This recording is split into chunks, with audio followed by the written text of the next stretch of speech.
Well, part of the reason is to go out to a delegation. I've always believed in mobility and not just within headquarters. But I think anyone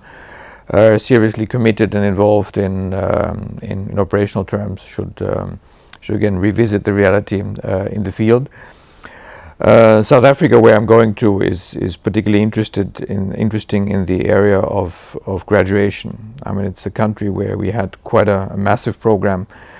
in the first 2 decades after the end of apartheid, and working with a majority government. Meanwhile, South Africa, being a BRICS country, part of G20,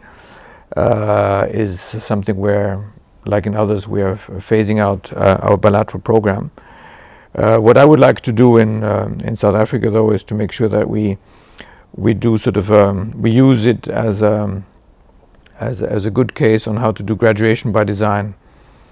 rather than by default of just cutting out a bilateral program.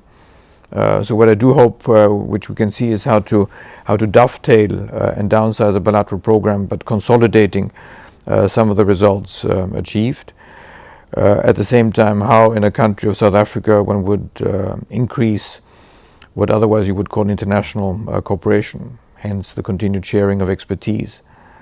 rather than bigger funding of programs. Thirdly, I find quite interesting in South Africa is also their own ambition to become sort of a developmental state, which I believe they're picturing from some of the Asian success models, and where I do believe I can also bring in my previous experience of head of delegation in Vietnam, and having seen some of the Asian success stories, where South Africa has yet a way to go. And all of that, I would like to use sort of my voice from down there, from the southern tip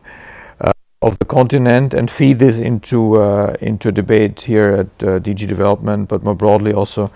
with the European Union, on how to come to grips with the growing group of countries which thankfully sort of emerge from being a low-income country to middle-income status, and use it as a springboard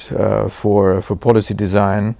as we look into the next cycle of development programs already. So this is sort of one big aspect which I think I'll bring there. South Africa is also interested that they're also thinking of setting up their own development agency, including with a focus on humanitarian aid. So there, my current work with ECHO and what it means to look at relief, humanitarian aid, what it means to support resilience, would hopefully also be something we can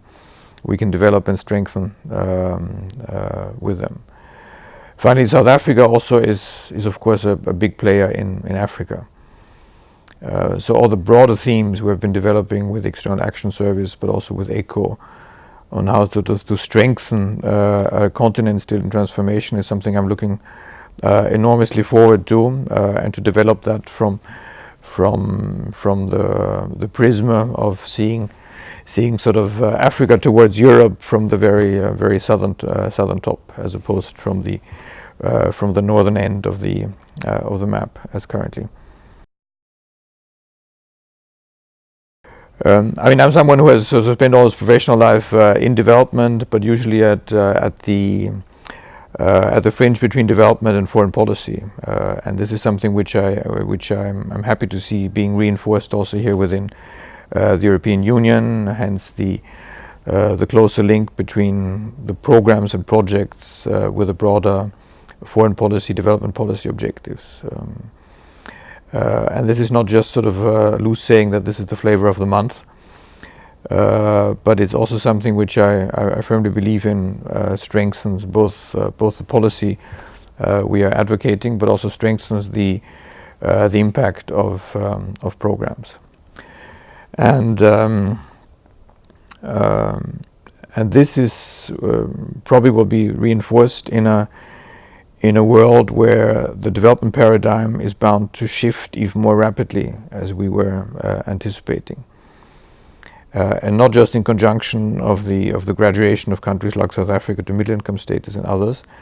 but more to the big upheavals we are seeing. Which brings me back to the core of Africa. Again, how to deal with migratory pressures, how to deal quicker and more effectively with some of the youth problems, the demographic shifts, and also find sort of an updated discourse with the African countries on